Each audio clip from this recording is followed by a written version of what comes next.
Hello everyone, आप सबका वांगशान bubble में फिर से एक बार बहुत बहुत बहुत स्वागत है। चलिए private detective Wang a vampire fall in love के पार्ट 8 को शुरू करते हैं।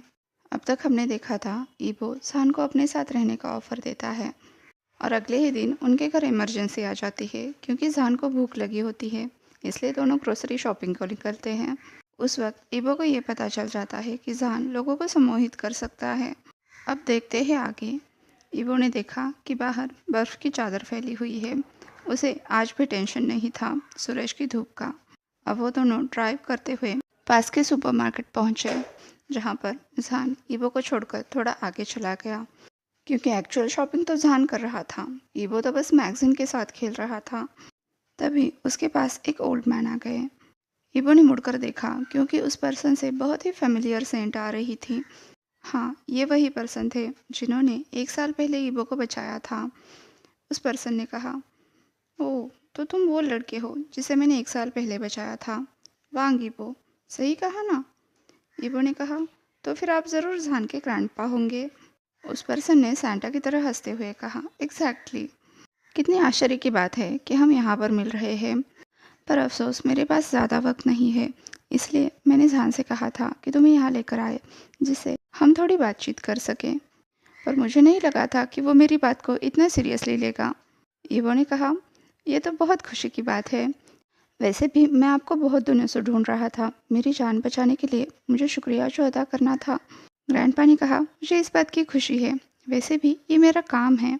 और हाँ, मुझे तुम पर बहुत फ़ख्र है। जिस तरह से तुमने अपनी परिस्थिति को हैंडल किया, तुम्हारे लिए ये बहुत मुश्किल रहा, पर फिर भी तुमने कर दिखाया।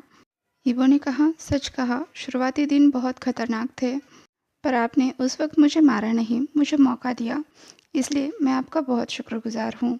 ग्रैंडपा ने कहा, तुम बहुत छोटे थे और मासूम भी।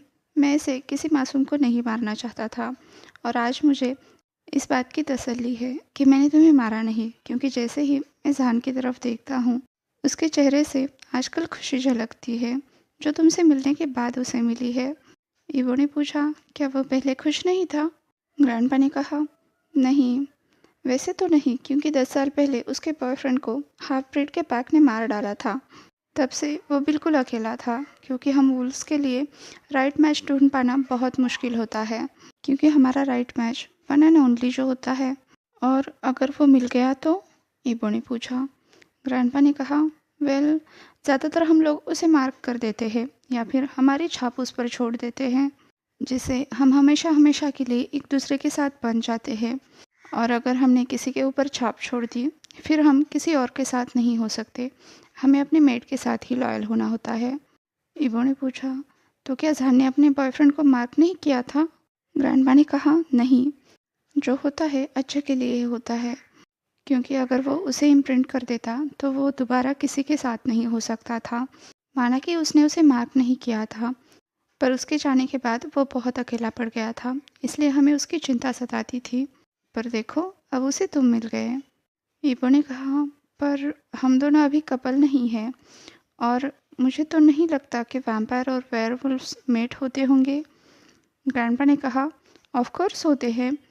वुल्फ ज़्यादातर अपने ह्यूमन फॉर्म में रहते हैं, जिससे दोनों के लिए मेटिंग आसान होती है। तुम समझ रहे हो ना मैं क्या कहने की कोशिश कर रहा हूँ? ईवो ने कहा। ग्रैंडपा ने कहा, माफ़ करना, पर अब मुझे जाना पड़ेगा, मुझे बहुत ज़रूरी काम है। और हाँ, कल रात जो आदमी मरा था उसके बारे में चिंता मत करो। मैंने उसके वाइफ को ये कह दिया है कि वो मेरी बेटी के साथ भाग गया है। अब वो तुम्हें परेशान नहीं करेगी। अच्छा, शुक्रिया, ईवो ने कहा। ग्रैंडपा ने कहा, मुझे पता है तुम प्राइवेट डिटेक्टिव का काम कर रहे हो। जान अब तुम्हारे साथ ही रहेगा, इसलिए उसे भी अपने काम में इन्वॉल्व कर लो, वो भी तुम्हारे बहुत काम आएगा। ईवो ने कहा, यह तो बहुत खुशी की बात है। ग्रैंडपा ने कहा, अच्छा, तो अब मैं चलता हूँ, और हाँ, मैं तुमसे एक बात और कहना चाहता हूँ। हाँ, क्यों नहीं, ईवो ने कहा।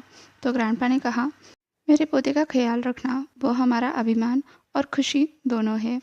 उसे ज़रा सी भी तकलीफ़ हो, ये मैं बिल्कुल नहीं सह सकता। और हाँ, अगर तुम उसका खून भी पी रहे हो, तो भी उसे पूरा मत पी जाना। ग्रैंडपा हंसने लगे, तो ईबो ने भी हंसते हुए कहा, मैं ख्याल रखूँगा। ग्रैंडपा अब ईबो को अलविदा कहकर चले गए। अब ईबो ने मैगजीन वापस रखी और वो जहान को ढूंढने के लिए चला गया, जो एग्जिट पर पहले से ही उसका इंतजार कर रहा था। ईबो ने देखा उससे पहले वहां पर जहान के ग्रैंडपा पहुंच चुके हैं, जो जहान से गले मिलकर उसके गाल पर थपथपाकर वहां से चले गए। जहान और दोनों भी बहुत खुश लग रहे थे। शायद वो अपने काम पर जा रहे थे। उन्होंने बताया भी तो था कि वो 24 घंटे काम करते रहते हैं। ईबो को जहान और उसके दादाजी के बीच का बॉन्ड बहुत अच्छा लगा। शायद ये पूरे पैक के लिए काम करता है। दोनों भी अब ग्रोसरी शॉपिंग करके घर वापस आ गए। तभी ईबो को उसके क्लाइंट का कॉल आ गया, जो अपने हस्बैंड पर नज़र रखने को कह रही थी, क्योंकि वो 1 हफ्ते की छुट्टी पर था और अपने काम का बहाना देकर वो घर से निकला था। जब वो क्लाइंट लंच ब्रेक में घर आई, तब उसने अपने हस्बैंड को घर पर नहीं देखा। उसने पूछा तो हस्बैंड ने बताया कि वो ऑफिस के काम से बाहर आया है। ठीक है, मैं उसे फॉलो करता हूँ, कहकर ईबो ने कॉल कट कर दिया और जहान की तरफ देखा। जहान ने हाँ में सिर हिलाया। उसकी सुनने की शक्ति की बदौलत ईबो को पूरी कहानी दोहराने की ज़रूरत नहीं पड़ी। वो दोनों तुरंत उस हस्बैंड के पीछे निकले। ईबो को लग रहा था ये हस्बैंड भी प्रोस्टिट्यूट की गली में जाएगा, लेकिन ऐसा नहीं हुआ। वो प्राइवेट रो हाउसेस की तरफ चला गया। जहान और ईबो चुपचाप उसके पीछे जा रहे थे। उसने एक एलिगेंट से दिखने वाले रो हाउस के सामने अपनी गाड़ी पार्क की और ईबो छुपकर उनकी कुछ तस्वीरें निकालने लगा। जब ईबो ने उनकी किस करते हुए तस्वीर अपने क्लाइंट को भेजी, तो क्लाइंट का मैसेज आया, ये उसके हस्बैंड के बॉस की बेटी है और उसे उन दोनों की और तस्वीरें चाहिए। ईबो ने वो मैसेज जहान को दिखाया। जहान ने चकल किया। ईबो के लिए ये बात नहीं थी। क्लाइंट्स हमेशा ही उससे और तस्वीरों की डिमांड करते थे। ईबो ने अब जहान की तरफ देखकर कहा, पता नहीं लोग शादी क्यों करते हैं। जहान ने कहा, हमेशा जैसा दिखता है वैसा होता नहीं है। जहान और ईबो दोनों ही दूर की बातें आसानी से सुन सकते थे, इसलिए वो ध्यान लगाकर उन दोनों की बातें सुनने लगे। उस पर्सन ने कहा, आज ये हमारा आखिरी बार है। उस लड़की ने कहा, क्या तुम मेरे बिना रह पाओगे?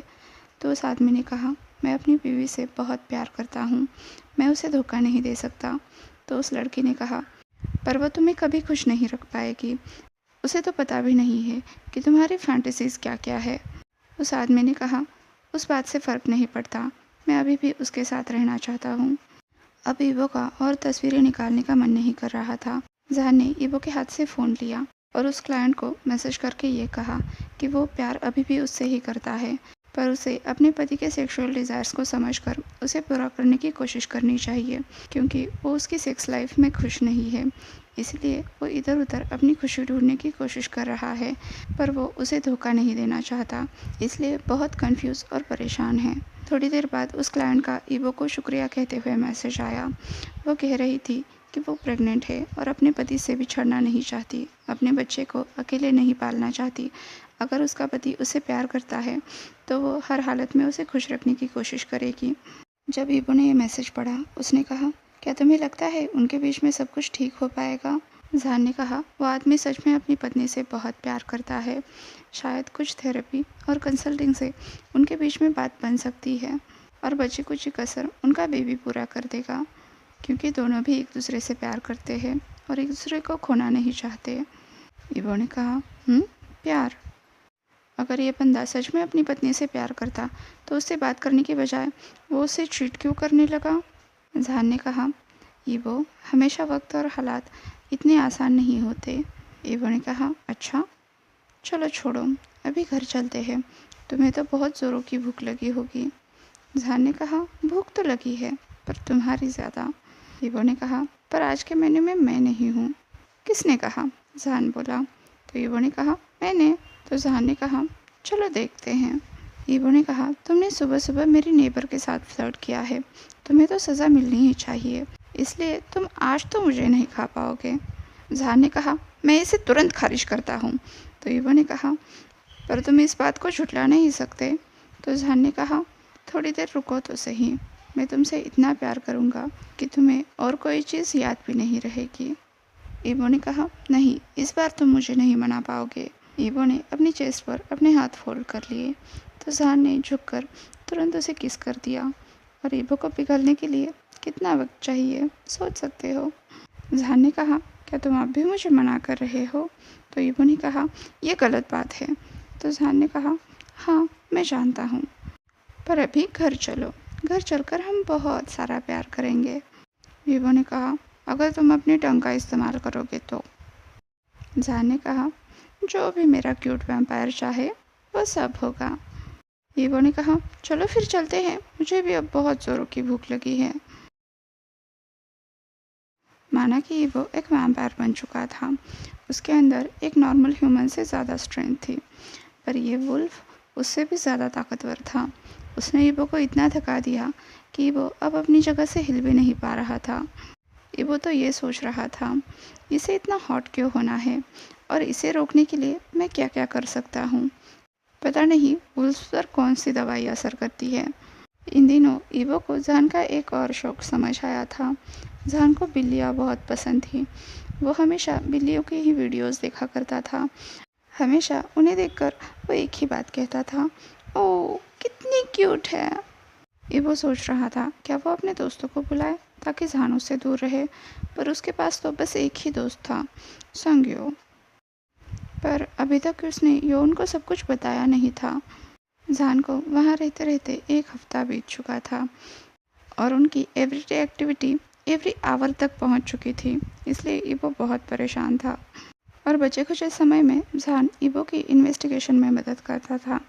ईवो के पास कुछ केसेस थे, जिनमें से पहला केस था एक लड़की जो एक आदमी को धोखा देकर भाग चुकी थी, उसके सारे पैसे लेकर। ईवो ने उस केस के बारे में इन्वेस्टिगेट किया तो उसे पता चला उस लड़की ने बहुत सारे लोगों के साथ ऐसा किया है। वो पहले मासूम और बेचारी बनकर उन लोगों की ज़िंदगी में आती है, उनका भरोसा जीतती है, और जब लोग आँख मूंद कर उस पर भरोसा करने लगते हैं तब वो उन्हें लूट कर रफू चक्कर हो जाती है। उस लड़की ने अभी तक 12 लोगों को लूटा था। दूसरे केस में एक वाइफ को शक था कि उसका हस्बैंड उस पर चीट कर रहा है, और तीसरा केस चीटिंग का ही था, बस उल्टा। एक हस्बैंड को लग रहा था उसकी वाइफ उसे चीट कर रही है। पहले केस में ईवो ने अंधेरे में कुछ तीर चला कर देखे, लेकिन कुछ फ़ायदा नहीं हुआ, और बाकी 2 केसेस के लिए ईवो अभी भी अपने क्लाइंट के फ़ोन का इंतज़ार कर रहा था। क्लाइंट का फ़ोन आते ही ईवो अपने सस्पेक्ट के पीछे भागता रहता। वो जहाँ जाता वहाँ उसका पीछा करता। ऐसे ही पीछा करते करते ईवो एक कैफ़े के सामने पहुँच गया। उसे कुछ दिनों पहले का केस याद आया, जब एक वाइफ ने अपने हस्बैंड पर चीटिंग का इल्ज़ाम लगाया था। वो आदमी एज अ वेटर इसी कैफ़े में काम करता था। ईवो ने एक बार उस वेटर को अपने मालिक के साथ स्टोर रूम में जाते हुए देखा। वो भी उनके पीछे स्टोर रूम तक जाना चाहता था, पर वो ऐसे तो नहीं जा सकता, इसलिए उसने अपना दिमाग लगाया। मेंस वॉशरूम और स्टोर रूम का लेबल ही उसने चेंज कर दिया, और बाहर वालों के सामने वो ऐसा प्रिटेंड करता गया कि वो मोबाइल में देखते हुए मेंस वॉशरूम की तरफ जा रहा है। जब उसने स्टोर रूम का दरवाज़ा खोला तो उसने देखा उन दोनों की तो लव मेकिंग चल रही थी। ईवो शॉक होकर उन्हें देख रहा था। वो तुरंत दरवाज़ा बंद करके बाहर आया। बाद में उसे पता चला ये दोनों स्कूल लाइफ से कपल हैं। पिछले 13 साल से वो रिश्ते में हैं, पर उस वेटर की फैमिली को ये बिल्कुल पसंद नहीं था, इसलिए उन्होंने ज़बरदस्ती उसकी शादी एक लड़की से करवा दी। उस वक्त वो वेटर अपने फैमिली पर डिपेंड था, इसलिए वो उन्हें मना नहीं कर पाया, पर उसकी शादी के बाद भी उनका रिश्ता नहीं टूटा। उस मालिक ने अब्रॉड जाने की बजाय यहीं पर एक कैफ़े खोला ताकि वो अपने लवर को एक जॉब दे सके और उसके साथ हमेशा रह सके। ईवो ने उस वेटर से कहा कि वो उनके प्यार की रिस्पेक्ट करता है, लेकिन वो इस तरह से अपनी वाइफ से चीट नहीं कर सकता। तो उस वेटर ने कहा कि वो जल्द से जल्द अपनी वाइफ से बात करके ये सारी प्रॉब्लम सॉर्ट आउट करेगा। आज जब ईवो उस कैफ़े के सामने आया तो वो उन दोनों को देखने के लिए अंदर चला गया। वो दोनों बिल्कुल न्यूली वेड कपल की तरह लग रहे थे, एक दूसरे के प्यार में पागल। उस वेटर ने ईवो का शुक्रिया अदा किया कि उसने बात को बिगड़ने नहीं दिया। उसी रात उसने अपनी वाइफ से बात की और उसके प्यार की रिस्पेक्ट करते हुए उसकी वाइफ उससे तुरंत डिवोर्स देने के लिए मान गई। अब ये दोनों मैरिड है और एक साथ बहुत खुश है। ये बस 3 दिन पहले की घटना है। उनकी स्टोरी सुनकर ईवो को बहुत अच्छा लगा, क्योंकि कहीं ना कहीं जान की संगत का उस पर असर हो रहा था। पहले ईवो बिना कुछ सोचे समझे क्लाइंट के रिक्वेस्ट के अनुसार काम करता था, पर अब जब जान ने उसे बताया जैसा दिखता है वैसा हमेशा होता नहीं, इस बात पर गौर करते हुए ईवो ने अपने दिमाग से काम लिया था। ईवो को अपने सस्पेक्ट के पीछे जाकर तो कुछ खास इन्फॉर्मेशन नहीं मिली, लेकिन वो जब वापस घर आया तब उसने एक चीज़ नोटिस की। उसने जान को पुकारते हुए कहा, हे जान। जान ने कहा, हाँ बोलो। ईबो ने कहा, तुम हमेशा कहते रहते हो कि तुम मुझसे प्यार करते हो, फिर तुम कभी मुझे कन्विंस करने को ट्राई क्यों नहीं करते कि प्यार सच में एग्जिस्ट करता है। जान ने कहा, ये तो अच्छी बात है।